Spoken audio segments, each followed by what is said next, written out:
오늘 우리에게 주시는 하나님 말씀은 창세기 23장 1절에서 6절 말씀입니다. 제가 봉독하겠습니다. 하나님 말씀입니다. 사라가 127세를 살았으니 이것이고 사라가 누린 햇수라.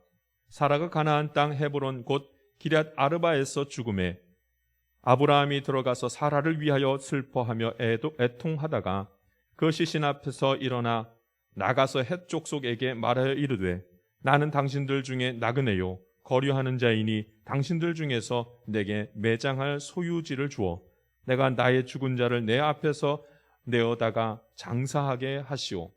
헷 족속의 아브라함에게 대답하여 이르되 내 주여 들으소서. 당신은 우리 가운데 있는 하나님이 세우신 지도자이시니 우리 묘실 중에서 좋은 것을 택하여 당신의 죽은 자를 장사하소서. 우리 중에서 자기 묘실에 당신의 죽은 자 장사함을 금지할 자가 없으리이다. 아멘. 창세기 23장 1절에서 6절에 있는 말씀을 중심으로 주의 말씀을 나누겠습니다. 나그네 인생길이라는 제목으로 주의 말씀을 나눕니다. 나그네 인생길. 그러면 하나님은 우리의 인생을 나그네 인생길이라고 하십니다. 나그네 인생길. 그러니까 그 뜻은 그냥 지나가는 인생이라는 거죠. 이 땅에서 그냥 지나가는 인생이다.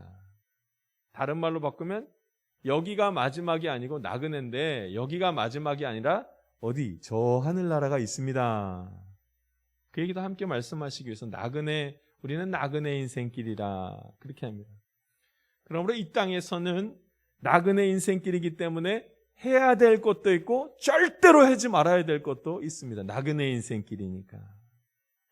정말 불쌍한 것은 인간이 하나님을 알지 못하면 인생이 나그네 인생길이라는 것을 자꾸 잊어버려요.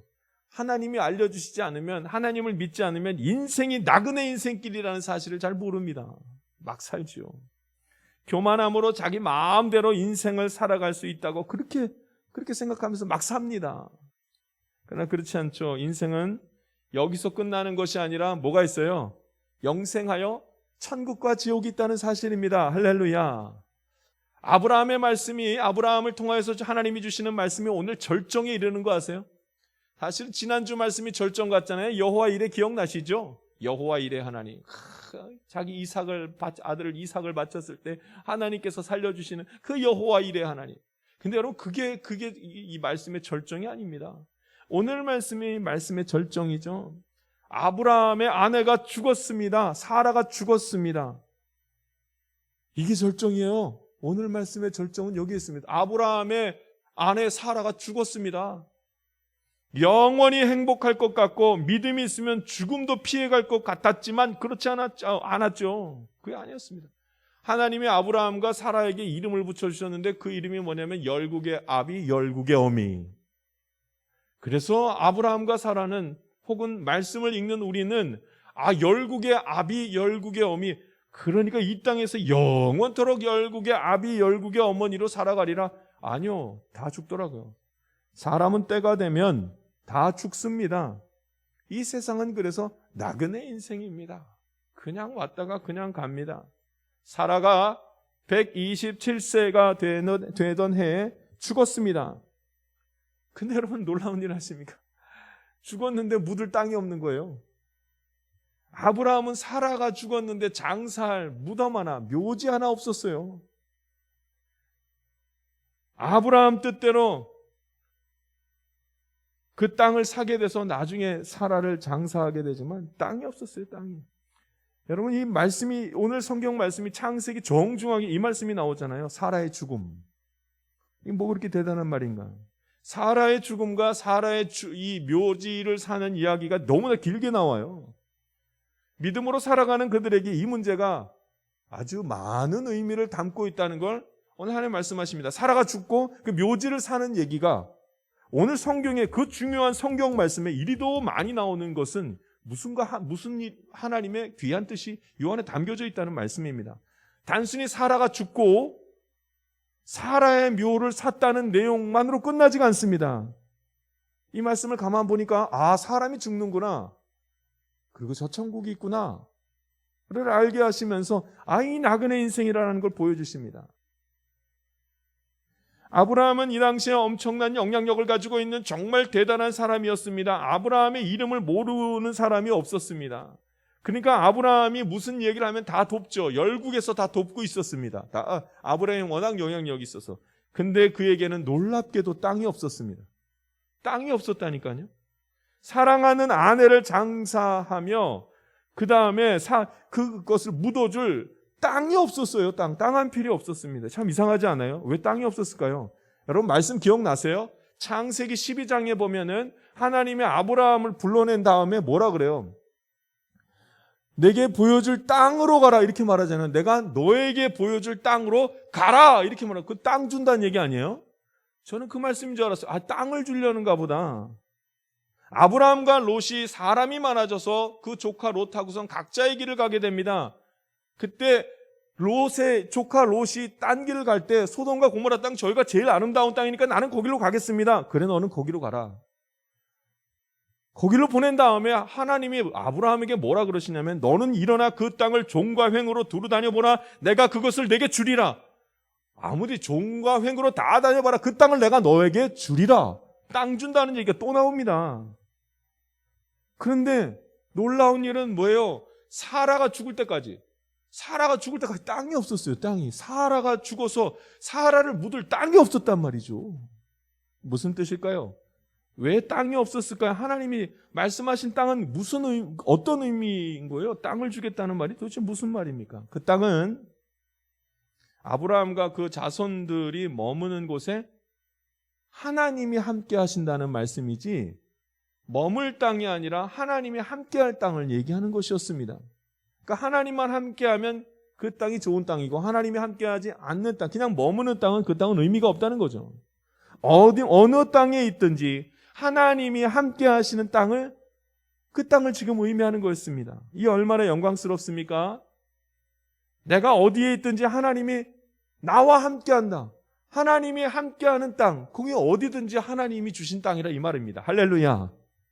만약에 동두천이 하나님이 주신 땅이라면 여기서 벗어나면 절대로 안 되죠. 근데 하나님이 이렇게 말하는 거예요. 너가 가는 땅이든 어디든지 내가 그 땅을 주겠다. 그럼 나는 동두천에 꼭 있지 않아도 되죠. 이런 뜻입니다. 나는 꼭 서울에 있지 않아도 되죠. 왜냐하면 하나님은 계속해서 나와 함께 하실 테니까. 만약에 동두천에만 하나님이 계시면 모든 사람들이 다 동두천으로 몰려들어야 되지 않습니까? 그러니까 이게 지금 그 뜻이 아니구나. 우리는 너무나 교만해서 너무나 어리석어서 땅의 의미를 잘 몰랐던 것입니다. 하나님이 땅을 주신다고 했는데 자꾸 어느 땅이냐고 묻는 거예요. 어디로 가야 돼요? 어느 땅이에요? 어디서 머물러 있어야 돼요? 그래서 죽을 때까지 머물 땅이 없게 되자, 아브라함이 머물 땅이 없게 되자 우리가 뭐라고 얘기하냐면 어떻게 사라가 죽을 때까지 땅 한 피를 안 주고 그렇게 하나님이 하셨을까? 이런 어리석고 부정적인 생각을 불평을 하면서 하는 것입니다. 여러분 뭐가 더 귀할까요? 넓은 땅, 기름진 땅이 좋은 것입니까? 아니면 하나님이 함께하고 있는 그 땅이 좋은 땅입니까? 하나님이 함께하고 있는 그 땅이 좋은 땅이 될 줄 믿습니다. 할렐루야. 여기 있어서 좋은 것이 아니라 저 하늘나라 가야 좋다는 얘기가 그래서 나오는 것입니다. 믿음으로 살아간 아브라함, 그의 인생은 이 땅에서 나그네 인생, 지나가는 인생이었습니다. 4절 말씀을 한번 읽어볼까요? 그러니까 땅이 없었다는 소리예요. 땅 한 필요 없어도 괜찮았다는 소리죠. 하나님이 함께하면 그만이었으니까요. 4절 말씀 한번 읽어보겠습니다. 4절 읽습니다. 시작. 나는 당신들 중에 나그네요 거류하는 자이니 당신들 중에서 내게 매장할 소유지를 주어 내가 나의 죽은 자를 내 앞에서 내어다가 장사하게 하시오. 아멘. 여러분 믿음으로 고백하는 아브라함의 고백을 보십시오. 나는 나그네입니다. 당신의 소유지에서 장사할 수 있겠습니까? 묘지 좀 주십시오. 하나님이 함께하는 자는 이 땅에서 땅을 소유하는 것이 중요한 것이 아니라 하나님과 함께하는 것이 중요하다는 사실을 또 알게 됩니다. 할렐루야. 여러분 우리의 초점이 어디에 있어야 됩니까? 땅이 아니라 하나님께 있어야 됩니다. 하나님. 믿음으로 사는 나그네 인생, 나그네 인생이라고 하면 지나가는 인생이니 이 땅에서 막 살아도 되겠다. 여기는 지나가는 거니까, 저기가 중요하니까. 여러분 그렇겠습니까? 아무렇게나 살다가 천국에 가서 나는 멋진지 귀한 것을 가지고 있을 거야. 그러니까 여기는 그냥 지나가는 인생이니까 막 살다 갑시다. 아니요, 지나가는 인생은 뭐가 제일 중요합니까? 인생은 마지막이 중요하잖아요. 마지막이 중요하려면 마지막은 과정으로 결정되잖아요. 이 마지막은 어떻게 결정되냐면 과정이 좋아야지만 좋은 결실을 맺는 겁니다. 하나님만큼 우리의 인생의 과정을 잘 아시는 분이 누가 있어요? 하나님은 내 모습을 다 알고 있습니다. 내가 무엇을 좋아하고 어떤 죄를 짓고 언제 회개를 하고 어떻게 하나님 앞에 나아갔는지 평생 동안 하나님은 다 알고 계십니다. 이 과정으로 우리 결과를 보는 거예요. 하는 천국 가는. 이 땅에서 정말 믿음으로 사는 자는 저 천국의 소망을 누리게 될 줄 믿습니다. 마지막에 영생의 복을 누리는 게 이게 지금 중요하죠. 그냥 막 산다고 되는 것은 결코 아니지만요. 나그네 인생은 지나가는 인생이지만 천국으로 가는 과정입니다. 하나님과 함께하는 인생. 그래야 믿음으로 살아간 인생이라고 우리가 말할 수 있습니다. 여러분, 하나님을 믿으십니까? 하나님을 믿으신다면 천국과 지옥이 있는 것도 믿으셔야 됩니다. 천국과 지옥이 있는 걸 믿으신다면 이 땅에서 믿음 지키고 살아가야 되는 것도 믿어야 합니다. 할렐루야. 천국과 지옥이 있다는 사실을 아는 사람은 믿음 없는 삶이 얼마나 불안한 삶인지 알아야만 합니다. 지옥에 갈 수밖에 없기 때문에. 천국과 지옥을 믿는 사람은 그래서 날마다 내가 믿음이 있는지를 체크합니다. 내가 믿음이 있나? 이러다 지옥 가면 어떡하나? 과정이 중요하죠. 아무리 나그네 인생이라 할지라도 이 땅에서 떠나가는 삶이 속히 온다 할지라도 여기서 얼마나 중요한 삶을 살아야 되는지 모릅니다. 왜냐하면 믿음 없으면 천국에 이를 수가 없기 때문입니다. 그런데 여러분, 교만이 나에게서 올라오기 시작하면, 교만이 나를 덮어버리면 믿음 없는 것이 전혀 두렵지 않습니다. 지옥으로 가는 것도 전혀 두렵지 않습니다. 지옥의 존재를 몰라서가 아니라 지옥 갈 시간은 아직 내게서 많이 남았다고 생각하기 때문에 얼마나 교만한지 모릅니다. 내일 하나님께 갈지도, 예배드린 다음에 하나님께 갈지도 모르는 우리의 인생이 지옥 갈지 모른다, 천국 갈지 모른다를 아무것도 생각하지 못하고, 나그네 길이라는 것을 생각하지 못하고 내 교만함이 올라오게 되면요, 아무것도 두려워하지 않습니다. 믿음으로 살아가는 사람은 하나님께서 다 보여주시죠. 천국과 지옥이 있다. 믿음 지키면서 살아야 된다. 하나님 말씀하십니다. 오늘 저와 여러분이 이 나그네 인생길 가운데, 언젠가 죽는 이 인생 가운데에 믿음 지키고 살아가는 축복의 삶을 살아가기를 주님의 이름으로 부탁드립니다. 여러분, 이 믿음으로 살아간다는 것이 무엇인가? 나그네 인생길에서 믿음으로 살아간다는 것이 무엇인가? 하나님 계속 말씀하시는 게 한 가지 있죠. 내려놓으라는 말씀을 합니다. 이 땅에서 살 만큼만 가지고 있으면 되니까 좀 내려놓으라는 얘기를 합니다. 좀 내려놓으라. 소유하고 있는 걸 좀 내려놓으라 말씀합니다. 어떤 사람이 더 내려놓기가 쉬울까요? 많이 가진 자, 적게 가진 자, 누가 더 내려놓기가 쉬워요? 높이 올라간 사람, 밑에 있는 사람, 누가 더 내려놓기가 쉬워요? 계획이 많은 사람, 계획이 별로 없는 사람, 누가 더 내려놓기가 쉬워요? 욕심이 많은 사람, 욕심이 별로 없는 사람, 누가 더 내려놓기 쉽습니까? 그렇다면 아무 의욕 없이 살라는 말이겠습니까? 그렇진 않습니다. 하나님은 우리 인생을 주시면서 즐겁고 행복하고 복되게 살아가기를 원하십니다. 할렐루야. 그러니 알차게 살아가야 하고 소망을 가지고 살아가야 하는 것이 분명합니다. 다만 그 삶에 누가 계셔야 돼요? 하나님이 계셔야 됩니다. 할렐루야. 믿음으로 살아갈 때는 내 삶 속에서 하나님이 같이 있어야 됩니다. 내게 있는 모든 것이 하나님이 주셨다는 믿음이 있어야 됩니다. 내가 준비한 모든 것이 하나님과 동행함인 것임을 믿을 수가 있어야 됩니다. 그 믿음이 있어야 됩니다. 그런 믿음으로 사는 삶은 금방 내려놓고 하나님을 따라갈 수가 있는 것입니다. 할렐루야.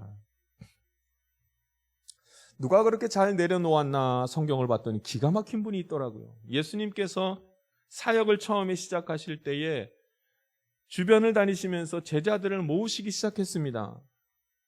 예수님께서 그물을 깁고 있는 두 형제 베드로와 안드레를 만나셨습니다. 그리고 복음을 전하셨죠. 그러면서 예수님께서 하신 말씀이 이러셨습니다. 나를 따라오라. 내가 너희를 사람을 낚는 어부가 되게 하리라. 그때 베드로와 안드레가 뭘 했습니까? 그물 깁고 있던 그 그물을 내려놓고 예수님을 따라 나아갑니다. 내게 귀한 것이 무엇일까요? 그리고 내게 귀하지 않는 것이 무엇일까요? 내가 귀한 것을 쥐고 있어서 그것을 내려놓지 못할까 봐 염려가 되십니까? 너무 귀한 것을 쥐고 있어서 예수님 따라가지 못할 정도로 이걸 쥐고 있어서 내려놓지 못하는 게 걱정되십니까? 예수님을 따라갔던 베드로와 안드레를 봤더니 생업을 그냥 내려놓고 가버리더라고요. 그 이유는 하나입니다. 생업이 중요하지 않아서가 아니었습니다. 예수님을 정말로 만났더니 예수님보다 더 좋은 게 없었기 때문에 내려놓을 수 있었던 것입니다. 생계를 내려놓을 만큼 예수님이 너무 좋았습니다. 그래서 따라갑니다. 나 예수 믿는데 무엇을 내려놓고 살아야 되는가? 걱정하지 마십시오. 예수님이 너무 좋으면 다 내려놓을 수 있습니다. 예수님, 나 예수님 따라가겠습니다. 언제든지 말할 수 있는 것입니다. 할렐루야. 예수님을 믿기 시작하고 하나님을 사랑하기 시작하면요, 내가 나그네 인생이라는 걸 바로 알게 됩니다. 이 세상 바로 끝나는구나. 떠나갈 때가 곧 오구나. 좀 내려놓고 하나님 의지하면서 살아가자. 이렇게 마음을 먹게 됩니다. 근데 여러분, 오늘 아브라함이 모든 것을 내려놓고 주님과 동행하는 삶을 살아가다가 사라를 위해서 사라의 묘지를 하나 삽니다. 그 땅을 삽니다. 소유가 필요 없으면서 왜 땅을 샀을까요? 이 의미가 있습니다. 사라가 죽은 다음에 사라가 죽은 그 자리에 묘지를 사게 되는 일이 벌어집니다. 사라의 죽음을 기념하기 위해서, 기억하기 위해서 그 땅을 삽니다. 아브라함이 묘지를 사려고 할 때 그 땅이 누구 땅이었냐면 헷족속 땅이었습니다. 묘지를 사고 싶어 하니까 헷족속 사람들이 뭐라고 말하냐면 살 필요 없습니다. 이걸 뭘 삽니까? 많은 땅도 아니고 요만한 땅 그냥 드리겠습니다. 아브라함이 얼마나 대단한 분이시고 영향력이 있는 분인데 우리 안 받아도 됩니다. 그냥 드리겠습니다. 선물로 드리겠습니다. 그런데 아브라함이 뭐라 그런 줄 아십니까? 아니라 나는 그 땅을 살 거다. 그냥 주면 안 된다. 나는 살 거다. 그래서 은 400세겔에 그 땅을 삽니다. 왜 아브라함이 그 땅을 사려고 했을까요? 돈으로 사가지고 그들과 뭘 하려고 하냐면 약속을 맺으려고 합니다. 이 땅은 내가 돈 주고 산 땅이니 지금뿐만 아니라 후세에도 이 땅은 내 땅이다. 이걸 하려고 하는 거예요. 왜냐하면 여러분, 사라가 죽은 다음에 얼마 있지 않아서 아브라함도 175세에 죽습니다. 죽은 다음에 어디에 장사되냐면 이 막벨라 굴 여기에 함께 장사됩니다. 이 땅은 의미하는 것이 하나 있었습니다. 믿음으로 살다가 하나님 품으로 간 사람이 여기에 있습니다 하고 후세의 사람들에게 기억하게 하기 위함입니다. 할렐루야. 사라와 아브라함의 믿음의 삶을 기억하기 위함입니다. 죽음 저편에 하나님 나라가 있어서 그 하나님 나라에 그들이 갔습니다 는 것을 기억하기 위함입니다. 믿지 않는 사람들은 묘지를 만들고 그 앞에서 절을 합니다. 지금 이 아브라함과 전혀 다른 모습이죠. 무덤이 망가지면 부모님의 영혼이 어떻게 된다라고 생각하는 이상한 생각을 하지요. 무덤이 크고 화려하면 부모님의 영혼이 좋은 길을 갈 거라고 생각하지요. 그건 예수 안 믿는 사람들이 하는 모습들입니다. 아브라함이 묘지를 사고 거기에 사라를 묻게 하고 자기도 그곳에 묻은 이유는 하나입니다. 후손들에게 믿음으로 살아가는 사람의 삶의 모습이 어떠한지를 기억하게 하기 위함입니다. 믿음으로 살아가야 하는 것과 믿음으로 사는 삶 뒤에는 반드시 다른 것이 있다는 것을, 하나님께서 하나님 나라를 예비하고 준비하셨다는 것을 알게 하기 위함이었습니다. 믿음은 기억하지 못하면 흔들릴 수밖에 없습니다. 여러분, 믿음은 기억해야 돼요. 믿음이 있다는 걸 뭘 하는 거냐면 기억하는 겁니다. 하나님을 기억하는 겁니다. 계속해서 하나님의 말씀을 기억하고 하나님이 나와 함께하는 것을 기억해야 됩니다. 천국과 지옥이 있는 것을 계속 기억해내야 됩니다. 여러분, 지금 사순절 기간을 맞이하고 있습니다. 그래서 우리 교회는 함께 금식하면서 지금 준비하는 중에 있습니다. 금식은 두 가지를 기억하는 아주 중요한 일을 합니다. 하나는 하나님이 나를 얼마나 사랑하셨기에 그 아들 예수 그리스도를 주셨는가 기억하는 것입니다. 또 하나는 예수님이 얼마나 큰 고난을 당하셨는가 기억하기 위함입니다. 도대체 하나님이 우리를 얼마나 사랑하시기에 그의 아들을 내어주셨을까? 참 알 길이 없습니다. 우리가 알지도 못했을 때, 우리가 하나님을 전혀 알지 못했을 때 하나님이 우리를 사랑하셨다고 말씀하시는 거예요. 매일매일 죄를 지으면서 하나님을 배신하는 우리를 하나님이 사랑하신다고 말씀하시는 거예요. 이 사랑의 표현을 어떻게 하셨냐면 그의 아들을 내어주시는 것으로 표현하셨습니다. 우리가 이것을 어떻게 알겠습니까? 하나님이 우리를 사랑하시는 그 마음을 우리가 어떻게 알겠습니까? 우리가 영적으로 깨어있지 않으면 이 진리를 알 수가 없습니다. 알 수가 없습니다. 알려고 해서 아는 것이 아니라 하나님이 알려주셔야 아는 것입니다. 그래서 우리는 금식하면서 하나님의 크신 사랑을 깨달으려고 합니다. 기억하고자 합니다. 금식하면서 다시 모든 걸 좀 내려놓고 하나님의 그 크신 사랑을 깨달아 보는 것입니다. 할렐루야. 두 번째는 이 예수님의 고난을 기억하기 위해서 하는 것입니다. 얼마나 힘드셨을까? 얼마나 외롭고 버거우셨을까? 예수님은 자신을 배신한 사람들을 위해서 자기 목숨을 내려놓습니다. 이 땅은 나그네 인생이라는 것을 알고 있으니까 제일 소중한 것부터 내려놓습니다. 예수님이. 뭐가 제일 소중해요? 목숨이 제일 소중하지 않습니까? 그것까지 내려놓습니다. 죽음의 무서운 장벽을 넘어서 하나님께로 가는 일을 하신 분이 예수님이십니다. 예수님의 이 고난, 이걸 우리가 함께 묵상하면서 알 수 있으려면 나도 그 자리에 함께 나아가려고 마음을 다해야 하는 것입니다. 잠시 금식하면서 하나님 앞에 서는 시간들을 갖습니다. 여러분, 금식하는 게 절대로 쉽지 않습니다. 금식은 인간의 육체를 절제하는 것입니다. 육체를 절제하면서 나의 영혼을 깨우는 시간을 갖습니다. 이게 쉬운 일이 아니에요. 쉬울 수가 없습니다. 얼마나 힘이 드는지 모릅니다. 근데 이 과정을 통해서, 이런 힘든 과정을 통해서 하나님을 만나는 축복을 누리는 것입니다. 할렐루야. 그럼 금식을 가볍게 생각하면 은혜도 가볍게 누립니다. 금식을 가볍게 결심했다면 조금 다른 마음이 필요할 것입니다. 억지로 금식할 필요는 없습니다. 누구도 신앙은 강요할 수가 없습니다. 그러나 금식은 하나님의 깊으신 뜻을 깨닫게 하십니다. 예수님의 고난에 동참하며 부활의 기쁨도 함께 맞이하게 합니다. 기억하기 위해서죠.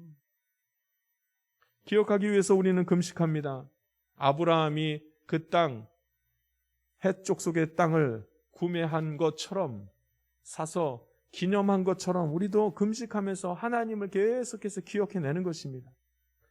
여러분, 인간은 죽지 않습니까? 다 죽어요. 그럼 어떻게 믿음이 이어져 나갑니까? 인간이 다 죽으면 어떻게 믿음이 이어져 나갑니까? 믿음이 이어져 나아갈 수 있는 것은 약속 때문입니다. 하나님이 인간에게 해주신 약속 때문입니다. 그것을 믿는 하나님의 자녀들이 계속해서 그 약속을 이어나갑니다. 만약에 우리의 인생이 나그네 인생이 아니라면, 한 번 살고 이 땅에서 영원히 산다면 같이 다 모여서 믿음이 무엇이냐면 하면 알려주면 됩니다. 근데 우리가 그렇지 않습니다. 다 죽고 맙니다. 다 죽습니다. 그러니까 함께 천국을 바라보려 했는데 함께 바라볼 수가 없는 거죠. 다 죽으니까. 오늘 성경에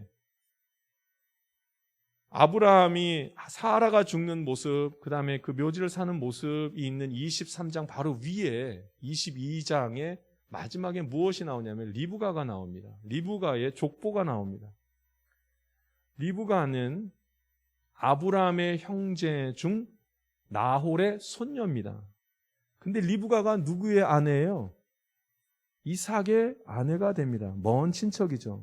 둘이 결혼을 합니다. 그 장면이 잠깐 나옵니다. 22장에. 오늘 23장인데 잠깐 나옵니다.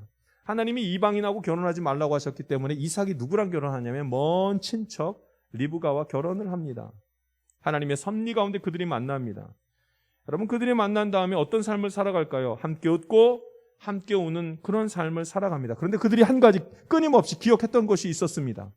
우리의 인생은 나그네 인생이다. 이걸 기억했습니다. 왜냐하면 이삭이 아브라함이 죽었을 때, 아버지 아브라함이 죽었을 때 그를 어디로 데려가냐면 어머니가 묻힌 그 막벨라 굴에 데려가서 함께 장사 지내는 것을 합니다. 무엇을 기억하는 거예요? 믿음으로 살다가 믿음으로 산다고 계속 사는 게 아니라 죽고 죽은 이후에는 저 천국이 있음을 나는 믿습니다. 이것을 이삭과 리브가가 그 자리에서 함께 보며 기억해냈던 것입니다. 믿음을 이어가야 합니다. 여러분, 그러니까 자녀에게 믿음을 전해야 됩니다. 여러분, 자녀에게 믿음을 꼭 전하십시오. 나의 가족에게 믿음을 전해야 됩니다. 나그네 된 자들은 반드시 복음을 가족들에게, 사랑하는 자들에게 전해야만 합니다. 나는 곧 없어질 것입니다. 아무리 건강한 사람이라 할지라도 여러분, 금방 죽습니다. 이 땅에 금방 떠나갑니다. 병으로 죽든지 아니면 나이가 많이 들어서 죽든지 다 죽습니다. 그러면 알려주어야죠. 저 천국이 있다는 사실을 알려주어야죠. 내가 갈 곳에 나의 가족들도 가야 한다고 전해야죠. 놀랍게도 내가 많이 사랑한다고 해서 그 사랑하는 자에게 복음이 잘 전파되지가 않습니다. 놀랍게도 내가 사랑한다고 해서, 나를 사랑한다고 해서 내 자녀와 내 주변에 있는 사람이 복음을 쉽게 받아들이지 않습니다. 시간이 얼마 없습니다. 하나님의 은혜가 필요합니다.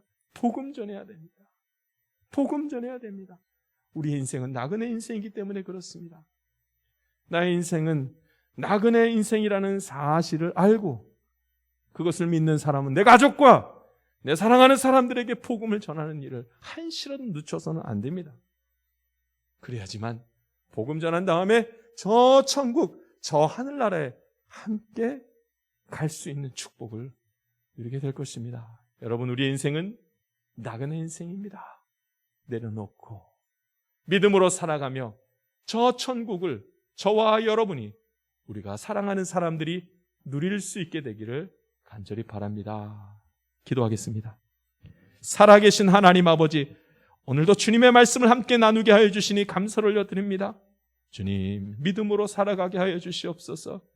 이 땅에서의 삶이 그리도 짧은데 잠깐 있다가 가는 이 세상 가운데 몸과 마음과 생각을 다 두지 말게 하시고 하나님을 의지하며 내려놓을 것은 내려놓고 붙들어야 될 믿음은 붙드는 하나님의 사람들 다 되도록 주님 인도하여 주시옵소서. 감사드리며 예수님의 이름으로 기도하옵나이다. 아멘. 기도하겠습니다. 세상 가운데로 나아가는 성도 여러분, 인생은 나그네 인생입니다. 조금 있으면 우리 모두가 이 세상을 떠날 것이기 때문입니다. 매번 후회하고 나서야만 깨닫는 이 인생의 여정 가운데 하나님은 오늘도 선명하고 분명하게 말씀하십니다. 죽음 너머에는 저 천국이 있다고. 그리고 이 세상에서 사는 동안 내게 믿음이 존재해야만 한다고 말씀하십니다. 우리는 이제껏 이 나그네 인생 가운데 무엇을 그렇게 붙들고 살았습니까?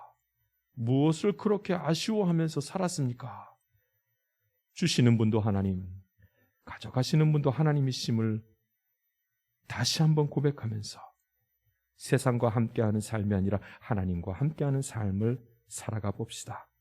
잠시 예배를 드리는 이때 나의 인생을 돌아보면서 다시 주님의 손을 붙잡기를 소망합니다.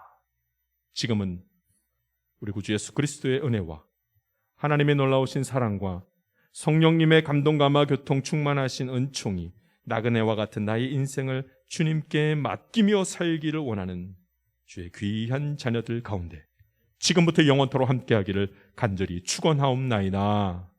아멘.